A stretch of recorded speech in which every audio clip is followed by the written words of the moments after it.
पंचायत स्तरीय जन अभियोग शुणाणी भत्ता आवास रेशन कार्ड और सुभद्रा पई अपेक्षारे 94 जन हिताधिकारी। खलिकोट प्रशासन लोकंक निकटरे पहुँचवा पई सरकार घोषणा अनुଯାयी खलिकोट ब्लॉक रो चिकिली पंचायत रे एक पंचायत स्तरीय जनशुणाणी खलिकोट ब्लॉक गोष्ठी उन्नयन अधिकारी देवाशीष सामल अध्यक्षतार अनुष्ठित हो आयोजित जब शुणाणी कार्यक्रम रे खलिकोट तहसीलदार डॉक्टर मालेश्वर पात्र, शिशु विकास अधिकारी राजलक्ष्मी पाढ़ी,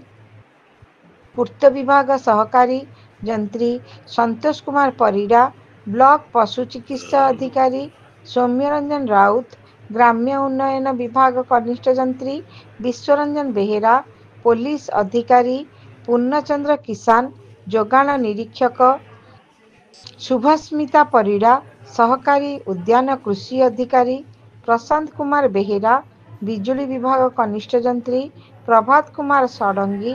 ग्राम पंचायत अधिकारी कृष्णचंद्र पंडा, ब्लॉक सह निर्वाही जंत्री हरिकृष्ण साहू समेत समस्त कनिष्ठ जंत्री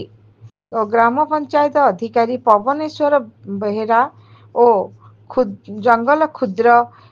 जलसेचन और स्वास्थ्य प्रभृति विभाग अधिकारी समेत चिकिली पंचायत सरपंच नयनी प्रधान और बीजेपी युवनेता और नायब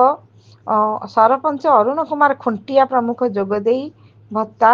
आवास रेशन कार्ड और सुभद्रा योजना सहायता वंचित होइतिबा हिताधिकारी मध्यरु 94 जन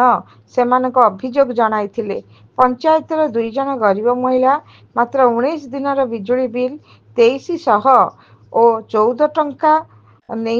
टंका आसीथिबारु महिला माने अभियोग करी स्मार्ट मीटर जोगु सेमानक बिजुली बिल वृद्धि पाउथिबारु एही समस्यार समाधान दाबी करथिले। रिपोर्ट माधव बेहेरा, खलिकोट।